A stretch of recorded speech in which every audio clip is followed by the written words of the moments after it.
Good morning sa ating lahat mga ka-farming. Ito po, update po sa kambing po natin na walang milk bag.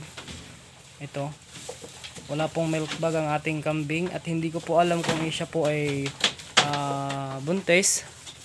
Kasi nga po wala po siyang milk bag. Pero yung isa po, yung kasabayan niya po, si Tagpi ay meron po. Meron po siyang milk bag. At malapit na po talaga. At rin yun po din po yung kambing natin na naputulan ng sungay. Ayan o, yan, si Ganda. Hindi na ngayon siya si Ganda kasi naputulan na ng sungay. Ayan po. Ayan po yung kambing natin. No? Papansin nyo po ay baluktot na yung sungay niya. Ayan o. Masayaw-sayaw na yung sungay niya. Alisin ko sana kaya lang nasasaktan mga ka-farming. Kaya hintayin lang natin matanggal. Kusa naman sigurong matatanggal yan. Yan yung nasa sungay niya na yan. Nabali po, gawa nga po ng nagpurga ako kanina ay hindi ko napansin. Ito po yung update dito po sa kambing natin na wala pong milk bag. At hindi ko po alam po talaga kung ito po ay buntis or hindi. Kasi po hindi ko rin naman po siya nakitaan na nag-heat. Ay, hindi ko po mahulaan kung ito po ay buntis or ano. Basta hintayin na lang po natin na dumating yung katapusan. At doon ko po malalaman kung ito ba talaga ay buntis or hindi. Kasi anong petsa pa lang naman ngayon, 19. So meron pa tayong ilang araw na hintayin para malaman kung ano. Or baka wala lang talagang gatas. Yan po. First time pong nangyari sa akin ito mga ka-farming na wala pong milk bag ang ating kambing na inahin. At kung ito naman po sana ay hindi po nasampahan ay sana po ay nag-ulit po ito. Kasi nga po ang tagal din po, halos kabuwanan niya na po sa katapusan. First week po hanggang second week po ng November ay inaasahan po na mga anak na po ito. Ang problema nga po ay wala pong milk bag, kaya hindi ko po malaman kung ito po ay buntis or baka na-delay lang or baka nagkamali lang ako ng bilang. Kung ito po ay buntis at hindi po nanganak ng hanggang second week po ng November, at kung sakali man ito ay buntis at nanganak ng mga katapusan ng November, ibig sabihin hindi po yung bulugan nating malaki ang nakasampa dito, kundi yung mga native lang. Kahit sana native na lang yung nakasampa, basta buntis lang sana. Para kahit pa paano naman ay meron tayong hinihintay. Pero yung isa po na yun ay buntis na po yun, si Tagpi. Ito po talaga hindi ko mahulaan kung ano ba talaga ito. Buhay naman yung ano niya mga ka-farming, kaya lang yung nipple niya, kaya lang nga yung milk bag niya ang wala. Kaya hindi ko mahulaan. Ganyan naman po talaga ang ano ng mga Anglo, patulis.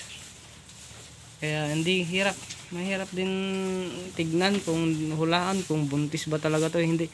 At binabala ko na nga po ito na ipalit sa mga bulugan. Kaya lang ay hintayin ko muna. Ayan po. Wala pong milk bag ang ating kambing. Ayun na, dumudugo na rin yung sungay ng kambing natin. Tatanggal na rin siguro yan. Kusang matatanggal na rin siguro to. Ayan, hindi na siya si Ganda. Siya na si Pangit. Ayan po si Pangit oh. Ayan po. Ang bilis po nilang lumaki mga ka-farming. Gawa nga ng matatakaw silang kumain. At yun naman talaga ang gusto natin sa alaga nating kambing, yung mga matatakaw silang kumain. Para nang sa ganun naman ay mabilis lumobo ang kanilang katawan. At ang gagawin ko po ay kinsenas katapusan po akong mamumurga. Or baka lingguhan kasi meron tayong pamurga rito. At gamitin natin ng gamitin hanggang pwede pa. Kasi nga po 7 months na pong expired yung ating pamurga, pero sinubukan ko naman ay effective naman at wala naman nangyari sa ating mga alagang kambing, so safe na safe naman. Kaya sayang din kasi mga ka-farming, sayang. At okay din naman. Sinubukan ko rin sa manok. Okay din naman sa manok. Hindi naman, sinubukan ko muna dun sa tandang kong manok. Ay okay naman. Hindi naman, wala naman side effect dun sa manok natin.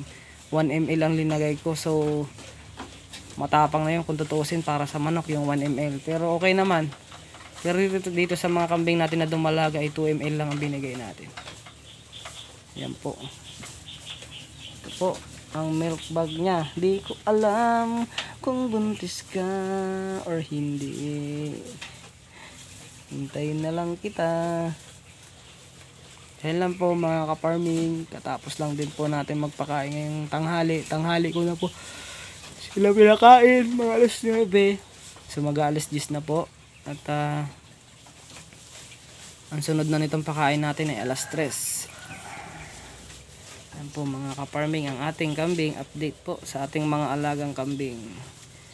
Pag ito'y nanganak na itong tatlo na to, mag-hit na rin itong tatlo na to, medyo mabilis na lang din po tayong makapagparami. Kaya hinihintay na lang po natin na mag-hit itong tatlo. Kaya inaalagaan din natin mabuti itong tatlong dumalaga natin. Para na sa ganun ay malaking tulong ito sa atin pagka nagkataon. Para mabilis tayong makaparami ng ating mga alaga. Pero magdadagdag pa rin ho ako ng mga kambing natin na inahin. Magdadagdag ho tayo. Ito ay hindi ko alam kung didispatcha natin to. Kasi nasa obserbasyon pa natin, obserbahan pa natin. Pero kung may makikipagpalitan ng bulugan dyan, ay papalit na ho natin. Para may bulugan na ho tayo. Yan po ang update sa ating alagang kambing. Yan po. Yan po sila mga ka-farming. Update po sa mga alaga po nating kambing. Yan po sila. At ito yung hintayin natin na magkatapusan bago natin siya sentensyahan, kung masisentensyahan ba talaga siya. Kasi sa ngayon ay mahirap pang hulaan. Ito naman ay okay na. Ayan po oh.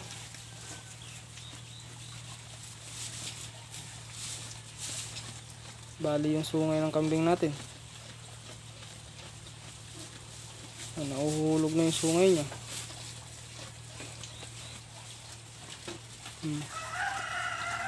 Di ko napansin kanina. Kawawa naman si ganda.